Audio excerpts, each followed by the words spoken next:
So today we are going to see, the implication of the 4E cognition research and literature.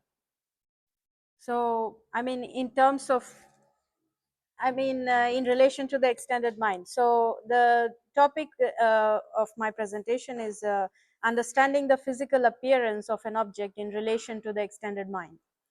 So what existed? So let's see what existed before the 4E cognition. So we will start with Aristotle. Aristotle, in his work on the soul, explained that different bodies have different faculties. Uh, so in itself, cognition, in a way, was explained by Aristotle to depend on the bodily structure and so on. And then we have Merleau-Ponty's phenomenology of perception, in which he says that when we are looking at something, when we look at something, it beckons us to act. So Merleau-Ponty suggests that the object beckons the body to enact in specific ways in the process of its interaction with the object. So if I'm seeing the water bottle here, it's making me enact the process of picking up the bottle. So it's a so so Merleau-Ponty already suggested that this is there is an action in how we perceive things. And then we go to Martin Heidegger's work.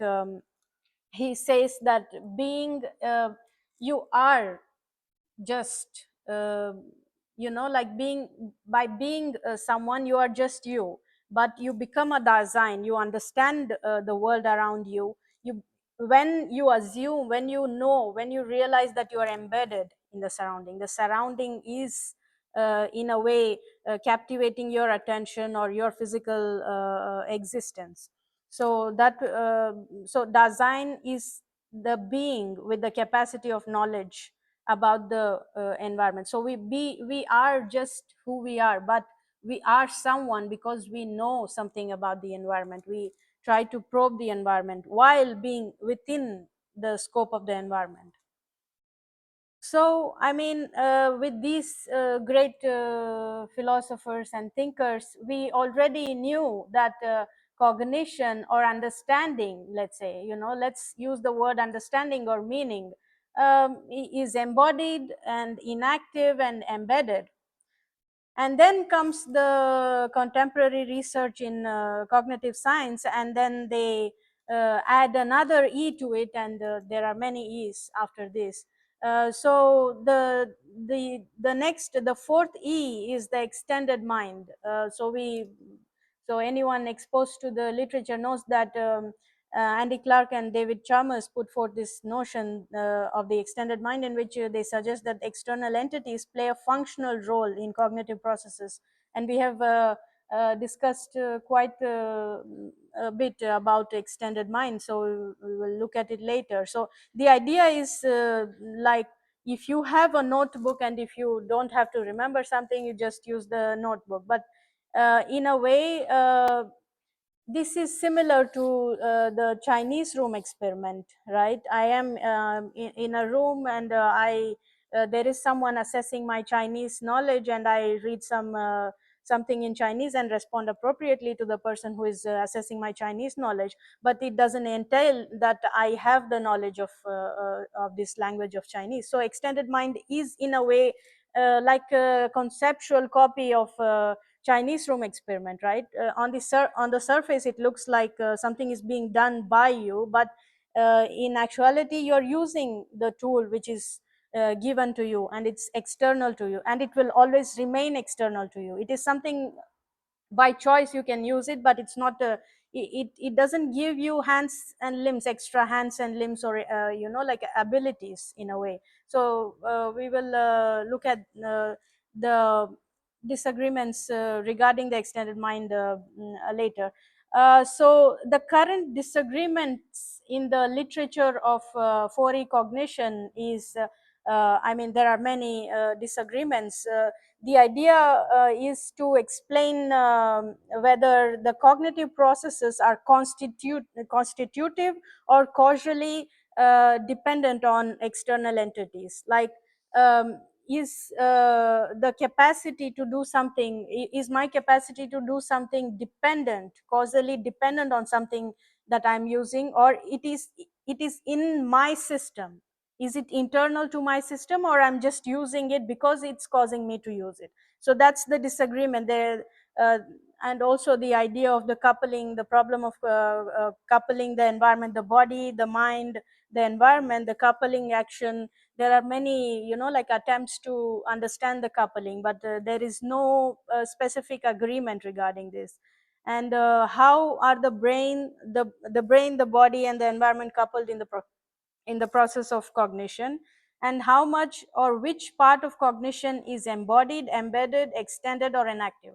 So now let's say we all agree that our cognition is embedded, extended, inactive.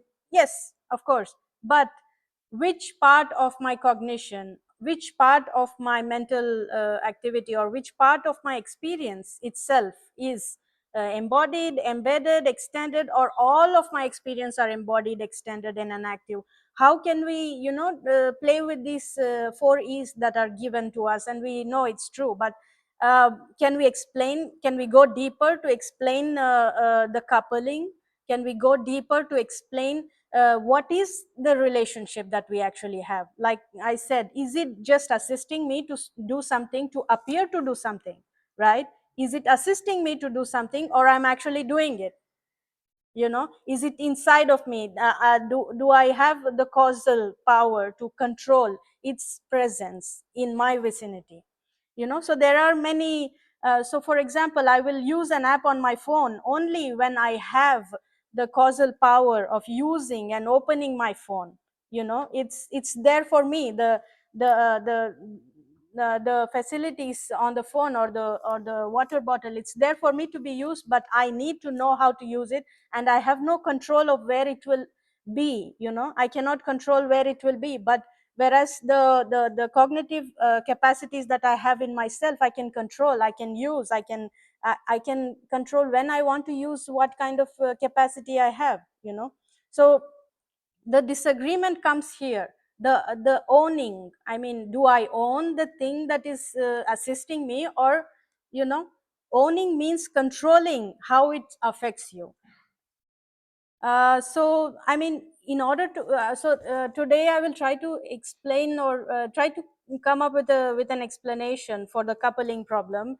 So first we will focus on the definition. So Daniel Dennett once said that in our exploration of cognition, we take the faculty of knowing for granted without trying to explain it. So what is knowing in the first place? I know it's a bottle, but if a Martian came in and then he saw this, he would not know that it's a bottle of water, right? In the same way, I mean, you look at children, they don't know what things really are. In the research, in the literature, it's taken for granted that a cup means a cup, an apple is an apple. An apple cannot be something round. It cannot be used as a ball to throw at someone, but kids do it because kids know that I can use one thing in multiple ways, right? So there is no particular box to contain our experiences, I would say. So the solution to the coupling problem should come with the attempt to find a consistency. Can we find a consistency or a link, or something that connects our empirical experiences, our extracranial experiences, our extra bodily experiences, our bodily experiences, our linguistic experiences, our syntactical experiences, our propositional experiences, our mental faculties, and so on? Is there a link, to this? Can we rope in all these things in one box? I think the answer to the coupling question would come when we attempt to do exactly this. So the first question to ask is, where does meaning or cognition lie in the first place? So cognition, we talk so much about cognition, but we fail to explain what it is. We fail to explain the meaning of meaning itself. We fail to explain the meaning of cognition itself. And some researchers have suggested that meaning is in metaphors. Meaning is in making metaphors. We Mark Johnson and George Lakoff, in their work Metaphors Will Live By, suggest that meaning exists by virtue of metaphors that we use to understand the world. For example, in the sentence affection is warmth, suggests that we understand the concept of affection as being like the sensation of temperature. So I understand what affection means to me, and I tell you what affection means to me only if I know what temperature feels like from the first person perspective. So metaphors are used. So this is one suggestion. We should look for meaning in metaphors that we use in our day-to-day life, or that's our way of interacting with the world. We use metaphors, and then we say that this is like this. Metaphors are basically finding a commonality between two things and expressing that they are common, that they have a combining or a linking source. So meaning lies in the mapping of entities from sensory domain to abstract domain. That this is the suggestion. This is what they suggest. We map our sensory domain. We map our abstract domain onto the sensory domain. We see something, and then we map on to what is being seen with what we already know. So this is one suggestion. Meaning lies in metaphors. And then the next one is senses. And the second suggestion is we should look for meaning in sensory systems. So we sense the world around us. That should be the main seat of meaning, irrespective of what happens to what we gain from the environment when it reaches our brain or reaches any place. Mind from the body. Mind from Body is the work by Don Tucker. He suggests that when we study the brain to look for networks controlling cognition, we find that all of the networks that have been implicated in cognition are linked in one way or the other to sensory systems or to motor systems. There are no brain paths for disembodied cognition. So the brain centric idea of the brain creating meaning for us, the brain doing everything for us, is obsolete in a way, because the brain the brain research has not led us to the idea of understanding how we deal with the world around us or the interactions that we engage in. And then the next domain of finding meaning is actions. So Daniel Walpert, in his work Moving in an Uncertain World, Computational Principles of Human Motor Control, suggests that movement is the only way we have affecting the world around us. I believe that to understand movement is to understand the way the whole brain, sorry, and therefore it's important to remember when you are studying memory, cognition, sensory processing, they are there for a reason, and that reason is action. So we deal with the world with actions. When we act, we understand the world. So he suggests that we should look for meaning in action. And then we have facial expressions. So the facial action coding system is a technique developed by psychologist Paul Ekman, who suggests that who developed a technique of categorization of movement in facial muscles in facial expression called facial action coding system. So when I'm talking to you, I'm constricting my eyes, my skin is constricting or expanding, my ears, my lips are moving in a certain way. For this, Paul Ekman has designed a system to explain exactly what is happening with my face when I'm talking to you. So this he says, like this could be one of the domains where we could look for meaning. Each facial expression could be probed to establish the choice made by each sense organ in receiving or rejecting an effect from the stimulus. This is just something that I added. And next is the domain of affect or emotion by Antonio Damasio, in his work Descartes' Error, Emotion, Reason, and the Human Brain, he suggests that emotions influence decision making and behavior. Thus, affect or emotions could be where cognition lies or meaning lies. Emotions are bodily changes elicited by the direct effect of the stimulus upon the body. This is called the body loop. So he has the body loop and the as if body loop. The body loop is how you react to the physical stimulus around you, and the as if body loop is when you are reminded, when you think of something being actually present in front of you in its absence, and you are and the same kind of emotion or feeling is elicited in your experience. That's the as if body loop. So emotions could be the domain where we could look for meaning. And then the ultimate is the object. Why don't we look at meaning, look at the object for meaning, you know? So but what does an object give us? The object gives us affordances. So there is this theory of affordances which says that the affordances of the environment are what it offers the animal, what it provides or furnishes either is either good or ill. So objects are affordances. They afford us with something that we would like to do or need. So can we find a consistency? So the overarching question is, can we find a consistency between the mind, the body, and the environment to close this coupling problem in the literature of fore cognition? Can we really, because the first problem, the one of the biggest problems is to explain when or how is this is there a hierarchical arrangement to the four E's? Is my mind firstly embedded or inactive? What happens first when a baby is born, when an embryo is growing, when an infant is learning about the world? What kind of cognition is he utilizing to understand the world? So where does it begin and end? The body. Where does our body begin and end? There is no answer. Where does the brain begin and end? Where are the extracranial systems beginning and ending? Where is the environment? Kant famously said that the environment, there is no, we have space and time, but there is no real separation between myself and the world, right? And so what is the object? The object is it just this one, or is it the entirety of the environment which is giving meaning to it?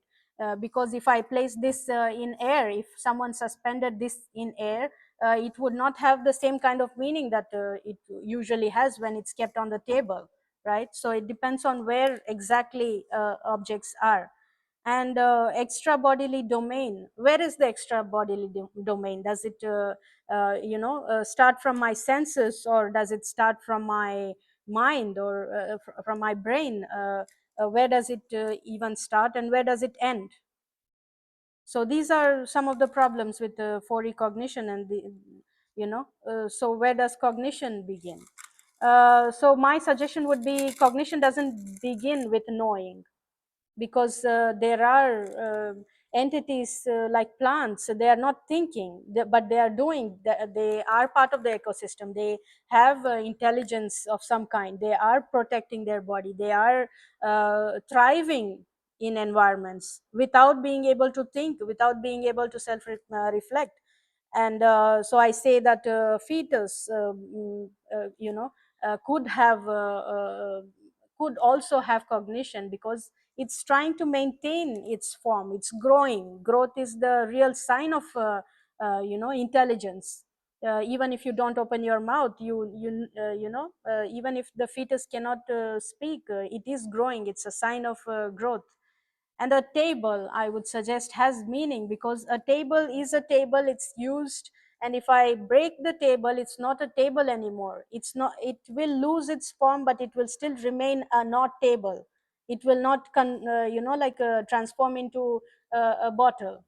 So that's where I say cognition lies. And plants, there is there is a misconception in uh, uh, that we have to think of plants and animals as being special. Anything below a plant, anything below an animal is not does not have cognition. So that is the overarching idea in cognitive science, that like we have to consider things that are thinking, or we have to consider things that are like in a way appearing to have some kind of